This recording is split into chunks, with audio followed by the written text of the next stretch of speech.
Olá, pessoal. A ideia aqui é passar para vocês um resumo comentado do assunto que saiu no dia 28 de novembro, por meio da Resolução Conjunta 16, Conselho Monetário Nacional e Banco Central do Brasil. Resolução essa que entrou em vigor na data da sua publicação. Esse resumo comentado, a gente tem aqui alguns avisos, né? Evidentemente que as informações que a gente vai apresentar refletem exclusivamente a opinião aqui da The Sharp Fintech Consultoria, né? Então vocês não devem deixar de consultar e formar sua própria opinião sobre os assuntos de natureza regulatória que nós vamos comentar, né? Esse aviso é importante porque tem muitas questões interpretativas que podem diferenciar aí depois, ao longo também dos próximos dias, semanas, muita coisa poderá ser mais bem explicitada, vamos entender um pouquinho melhor, questões aí que o mercado tem falado, por exemplo, a questão da conta bolsão, né, que é uma das questões aí mais também comentadas nos últimos dias. Enfim, então, por favor, tenham isso em mente, que se tratam aqui de aspectos interpretativos e expressamos aqui tão somente a nossa opinião. Muito bom, falando sobre Banking as a Service, né, essa sigla BaaS, basicamente esse modelo é um modelo que já vem de alguns anos, ele é um modelo extremamente importante para os serviços em geral, né, o comércio, a indústria, enfim, a indústria financeira. Ele impulsiona a inovação, reduz barreira de entradas no mercado financeiro. Por meio dele, a gente vê a aceleração de novas soluções financeiras digitais, né? E ele também prevê aí segurança regulatória exigida pelo Banco Central, em especial por meio dessa regulação que saiu agora, muito bem-vinda, por sinal, do Conselho Monetário Nacional e do Banco Central do Brasil, né? Então, basicamente, nós vamos ter aqui, eu vou usar sempre essa sigla IPB, porque falar por extenso, né, instituição prestadora de Banking as a Service, né, fica um pouco chato. Então, quando falamos de IPB, você já sabe que é a instituição prestadora de serviços de Banking as a Service, né? Então, a IPB, ela disponibiliza, o que acontece? No Banking as a Service, você vai ter uma instituição autorizada pelo Banco Central do Brasil, que disponibiliza a sua infraestrutura tecnológica, ela tem lá toda uma capacidade de processamento de transações financeiras, de crédito, enfim. Então, ela disponibiliza essa infraestrutura tecnológica regulatória, né, para que outras empresas possam oferecer seus serviços financeiros aos seus próprios clientes, né. As operações, todas elas sempre transitam pelos livros, vão estar contabilizadas ali na IPB, né? E perante o Banco Central do Brasil, né, ele enxerga a IPB, ele enxerga os números da IPB, a responsabilidade de tudo que está nos livros da IPB é da IPB. E, por outro lado, você tem a entidade tomadora de serviços, né, de Banking as a Service, que aqui a gente está chamando nessa apresentação de ETB, tá bom? Para facilitar também. Então, são empresas de qualquer setor, né? Fintechs, varejistas, marketplaces, enfim, que oferecem aí algum determinado serviço, produto, e que elas integram via interfaces sistêmicas, as APIs, né? Os serviços como, por exemplo, abertura de contas, emissão de cartões, pagamentos, empréstimos, operações de crédito, né? Utilizando a licença, o compliance e os sistemas do IPB. Então, ela vai lá e se utiliza do IPB para criar essa experiência, essa complementariedade de seus serviços para os seus clientes, né? Então, essa empresa que não é banco, vamos chamar assim, cria sua experiência financeira personalizada, enquanto o provedor base, o IPB, assume as responsabilidades regulatórias e operacionais, como eu falei. Tá bom? Então, esse é o mundo base que está sendo regulado aí pelo Banco Central do Brasil e Conselho Monetário. Vamos então entrar um pouquinho nas definições agora. Nós estamos falando sempre da Resolução Conjunta 16, tá bem? Então, o que eles definem lá, né? Então, definições. O BaaS sendo fornecido esse serviço por instituições financeiras, instituições de pagamento e outras e demais instituições autorizadas, né? Então, você tem a prestação de serviços BaaS por um IPB a um ETB, né? A prestação de serviços BaaS, né? Então, vai haver ali uma contratação entre a instituição prestadora de serviços BaaS, que é a IPB, e é essa entidade que toma esses serviços, que é a ETB. Né? Para que os serviços financeiros e de pagamento especificados no artigo 4º da resolução conjunta sejam disponibilizados ao cliente por intermédio da ETB. A gente já vai falar um pouquinho sobre o artigo 4º, o que tem lá. A IPB, né, é a instituição então, que firma contrato com a ETB para a prestação desses serviços financeiros ou de pagamento, que a gente também vai especificar daqui a pouco, que estão lá no artigo 4º ao cliente. E a ETB, então, é a pessoa jurídica legalmente estabelecida no Brasil.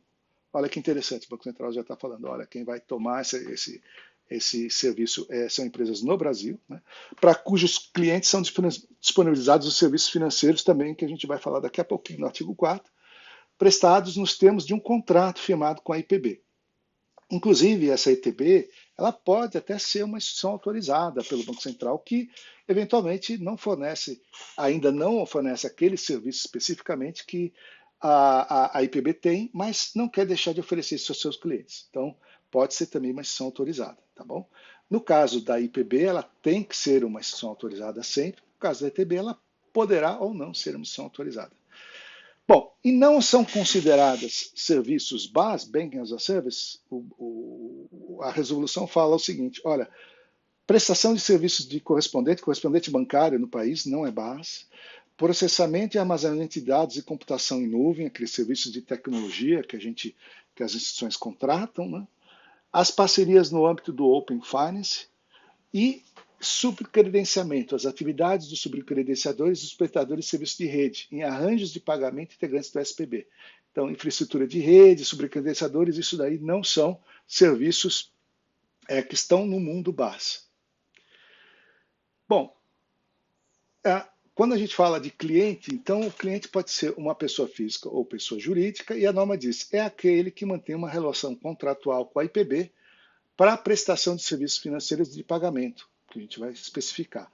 E ele também tem uma relação contratual com a própria entidade que toma serviços BaaS, a ETB, para a prestação de outros serviços não especificados. Tá? Então, pode ter outros serviços que estão sendo prestados, e esse cliente, então, tem essa relação contratual, tanto com o IPB quanto com o ETB. Então, essa é a definição do cliente na norma. Então, vamos agora, finalmente, falar do artigo 4º e quais são os escopos de serviços BaaS. Né? O que tem lá? Bom, primeiro tem a questão de contas. Né? Toda a questão envolvendo abertura, manutenção e encerramento de contas de depósito à vista, depósito de poupança, contas de pagamento pré-pagas e as contas pós-pagas. Olha só que interessante. Então, as contas devem ser sempre de titularidade do cliente na IPB. Então, o cliente tem que ser titular de conta lá. A segunda observação é, uma ETB só pode contratar apenas uma IPB por natureza de cada uma dessas contas. Ou seja, se eu estou contratando serviços de BaaS de contas de depósito à vista, eu só posso fazer isso com apenas uma IPB. Eu não posso ter duas IPB prestando o mesmo serviço de depósito à vista. Porém, eu posso ter, por exemplo, uma instituição de pagamento A, da qual eu contrato, por exemplo, o serviço de BaaS para contas de pagamento pré-pagas, e posso ter um serviço de BaaS com um banco B para as contas de depósito à vista. Ou seja, por natureza de conta, então eu posso sim ter mais que um IPB. Porém, para cada natureza, só posso ter uma prestadora de serviços. Né? Por outro lado, essas regras não se aplicam se o ETB e IPB pertencerem ao mesmo conglomerado prudencial, porque muitas vezes esse serviço é prestado dentro de um próprio conglomerado, então isso daí não vale. Muito bem. Também faz parte do rol de serviços do BaaS os serviços de pagamento atrelados a essas contas que eu citei. Né? Prestação de serviço de pagamento por meio das contas especificadas, e esses serviços de pagamento sempre vão depender da compatibilidade da prestação desse serviço de BaaS com as normas que regem o arranjo de pagamento. Tá? Então, elas têm que estar sempre compatíveis com o arranjo ao qual eles estão atrelados. Né? E isso daqui, essa observação 2, ela é muito relevante em função do que a gente vai comentar daqui a pouco sobre contas bolsão. As transações de pagamento devem ter como origem ou destino exclusivamente as contas de titularidade do cliente na IPB. Ou seja, esse cliente ele só vai poder receber e mandar dinheiro dele mesmo e para ele mesmo, tá? O mesmo CPF, o mesmo CNPJ. Isso então inviabiliza aí a questão de conta bolsão, tá? Credenciamento é a prestação de serviço de credenciamento, a aceitação de instrumentos de pagamento e arranjo de pagamento, como disse lá o Banco Central na coletiva de imprensa, é o serviço, esse serviço da captação mesmo, né? Da captação do instrumento de pagamento, né? Então, não é subcredenciamento isso é o credenciamento mesmo, a utilização das maquininhas lá. Crédito, prestação de serviço de operações de crédito, incluindo a oferta de empréstimos, financiamentos, a contratação, a formalização, a administração, a gestão disso e a própria cobrança, né? E, obviamente, que o cliente, então, vai ser devedor da operação de crédito contratada com a IPB. Então, a IPB é a dona do crédito, né? A ETB vai estar apenas sendo a que está contratando esses serviços, né? E outros aspectos, outros serviços que vierem a ser incluídos discricionariamente pelo Banco Central. Então, o Banco Central disse lá o seguinte: olha, a resolução disse que o Banco Central, o Conselho Monetário e o Banco Central disseram que, olha, lá na frente o Banco Central pode definir outros tipos de serviços, tá bom?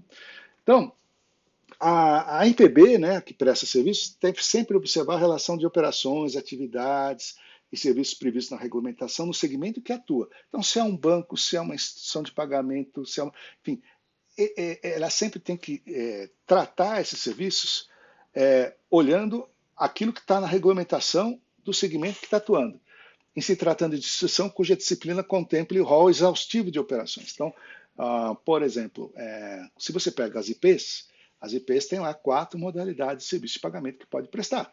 Então, a IP, ao prestar serviços base, ela vai ter que atentar para essa relação de operações que ela pode, por força da regulamentação atinente às IPs, que ela pode prestar. Ela não pode prestar serviços que não estão discriminados lá na norma sobre IPs, por exemplo, né? Muito bom, então vamos ver agora, sobre essa observação 2, a questão da conta bolsão. Tá? Então aqui, sempre aquele aviso que isso aqui é interpretativo, e esse é o entendimento que nós temos até agora. Não quer dizer que esse entendimento não poderá mudar ao longo dos próximos dias, próximas semanas, com os debates e os aprofundamentos aí, dos especialistas de mercado também, né? Então, conta bolsão. Então, se vocês lembrarem, a resolução BCB 518, agora do dia 3 de novembro, ela alterou a 96 de 21, que dispõe sobre abertura e manutenção, encerramento de contas de pagamento. A mesma coisa, um decalque dela, foi a resolução Conselho Monetário Nacional 5261, também de dia 3 de novembro, que alterou a resolução 4753, mas aí sobre a abertura, manutenção e encerramento de contas de depósito, né? Porque elas estão aí sob a égide do Conselho Monetário. Então, neste momento, naquele momento, teve até uma coletiva de imprensa, está lá no YouTube, se vocês quiserem, acessem lá, coletiva de imprensa sobre essas novas regulamentações do dia 3 de novembro, né? Então, basicamente, essas duas normas que eu citei acima determinaram que as instituições devem encerrar a conta de pagamento, né, ou a conta corrente, né, na qual verifique prestação de serviços por parte do cliente titular que configurem serviços financeiros ou de pagamentos no âmbito do Sistema Financeiro Nacional ou do SPB, sem a devida previsão legal, fora da regulamentação vigente do sistema financeiro. Tá? Então, olha, tem alguma coisa aí que não é serviço financeiro, que não é adequado perante a regulamentação. Então, não tem previsão legal, você tem que encerrar a conta. Se o prestador, né, se a IPB, né, que estiver fazendo isso, perceber isso, tem que encerrar a conta, né? Então, eles, nessas resoluções, inclusive, falaram o seguinte: olha, se configura essa hipótese, né, de falta de previsão legal, né, se o cliente utilizar esses serviços para fazer pagamentos, recebimentos, compensação de obrigações em nome de terceiros, que possam permitir a ocultação ou a substituição de obrigações financeiras desses terceiros e viabilizar a sua identificação, né? Então, tudo isso aí é um claro esforço do regulador no sentido de coibir práticas criminais aí que a gente tem visto tanto na imprensa, né? lavagem de dinheiro e por aí vai, né? Então, efetivamente, se o prestador de serviços perceber que, se a instituição detentora da conta perceber que um cliente dela está usando essa conta sem previsão legal ou para dificultar de alguma forma o crime, né, a identificação por intenção criminosa deve prover o encerramento. Porém, na própria coletiva de imprensa, a senhora Isabela Correia, que é diretora de Cidadania e Supervisão de Conduta lá do Banco Central, disse que o foco são aquelas sem respaldo ou previsão legal, de uso irregular. Né? Há serviços lícitos que se dão por meio de conta-bolsão, como o IFX e os marketplaces, né? Que são os exemplos mais claros. Né?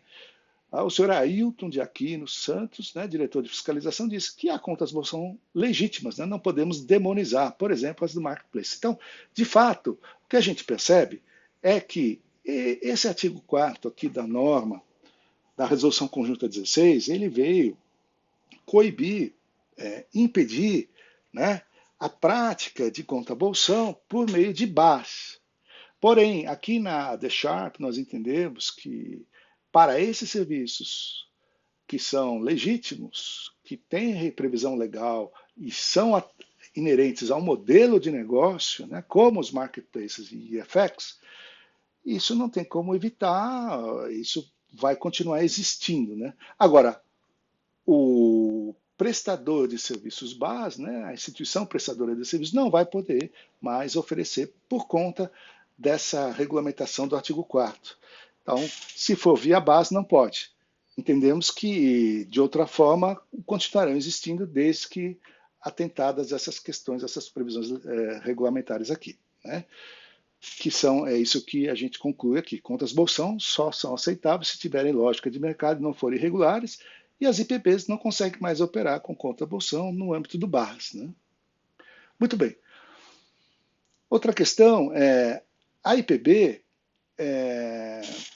não pode formalizar contrato com a ITB com o objetivo que ela atue em nome dela própria, né, da IPB, para serviços correspondentes no país, como eu falei, né, correspondentes bancários, então não pode. E também não pode formalizar contrato com nenhum tomador de serviço, com a ITB, que tem alguma questão lá de nomenclatura, tal, que remeta, né, a alguma questão de banco, enfim, ou de outro modo, como a gente tem visto aí também em outras regulamentações que têm saído agora sobre nomenclaturas. Né? Então, é vedado, né, formalizar contrato que empregue termos característicos definidores de nomenclaturas de instituições do Sistema Financeiro Nacional. Tá? Muito bom. Essa resolução também trouxe algumas obrigações que as IPBs têm que tratar de maneira prévia e também ao longo do contrato de base, né, que ela vai fechar com as ETBs. Né?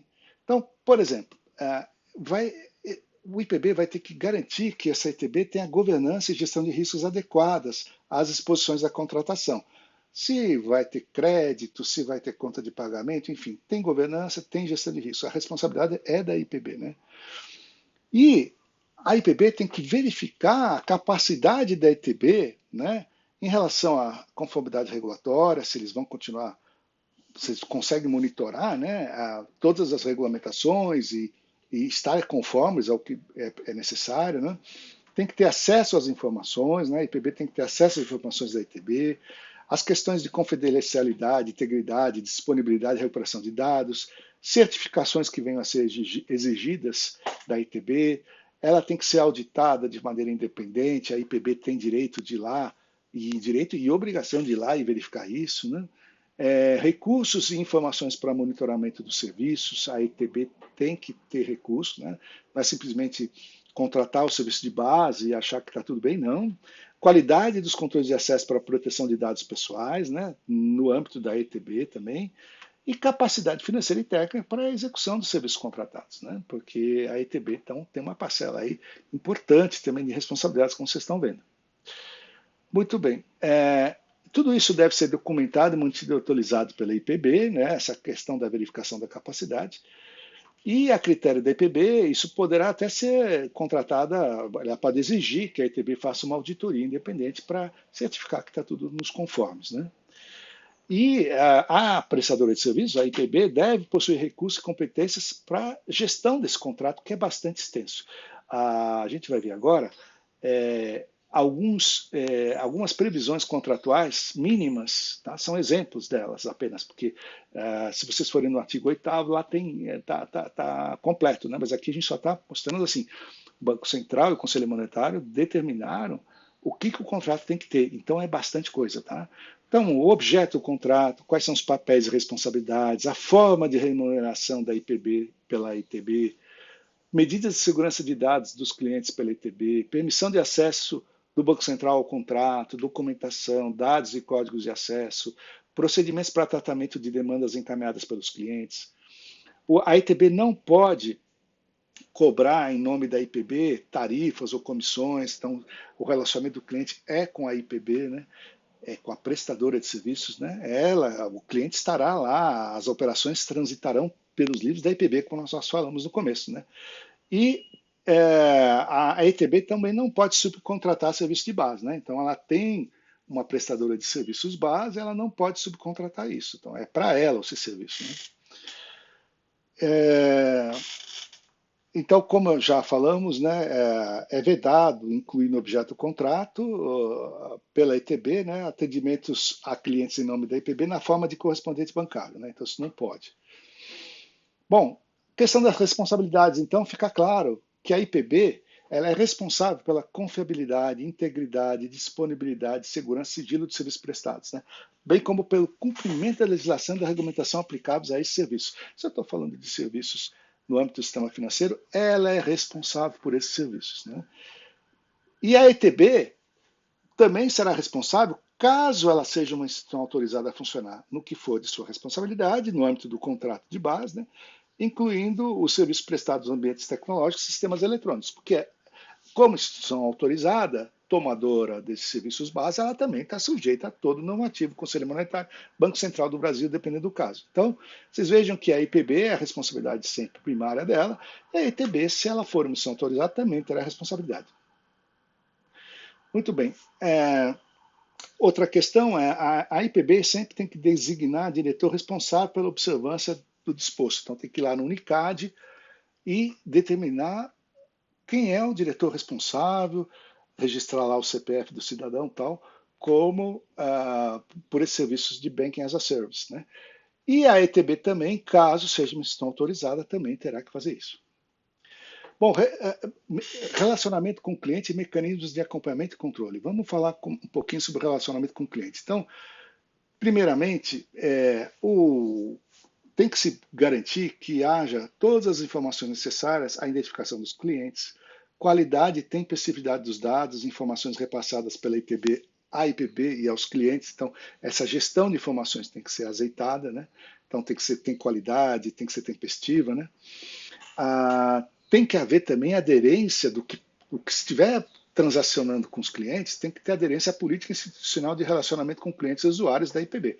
Tá? Então, a IPB ela tem seus clientes próprios, ela presta serviço de base para outros, para terceiros, como, por exemplo, ETBs, que vão tomar esse serviço, mas tudo isso tem que estar de acordo com a sua política institucional de relacionamento, né?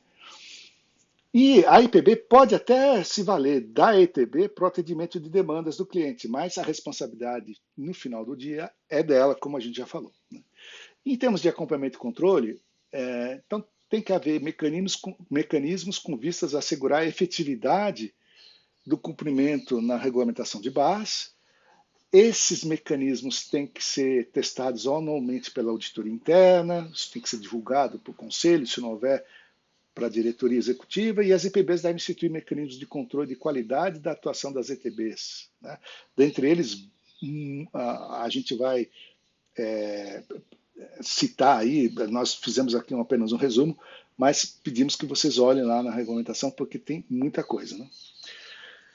Bom, há uma fase de transição, então as instituições que hoje, porque como vocês sabem, então tem vários players aí importantes no mercado que já atuam como IPBs, né, prestando serviço de base, né? e muita gente tomando esses serviços, né? Então, as instituições que têm um contrato vigente para prestação de serviços básicos na data da entrada em vigor da Resolução Conjunta 16, que foi dia 28 de novembro, terão até o final de 2026, 31 de dezembro, para adequar, então, seus contratos, seus processos, a governança, seus controles, tudo isso que a gente acabou de falar aqui, enfim, para que estejam adequados aí a essa nova norma. Tá? O Banco Central poderá vetar, mesmo impor restrições para a contratação de serviços barras, né? Determinar a suspensão ou encerramento do contrato de prestação de serviços, caso perceba que há alguma coisa que não está funcionando bem, né? No âmbito das suas avaliações. Né? E claro que sempre a decisão do Banco Central sempre será precedida da manifestação da IPB, né, que for parte do contrato. Ou seja, sempre, como vocês sabem, o Banco Central sempre dá espaço para as manifestações aí dos supervisionados. Né? Bom, queria agradecer bastante pela atenção.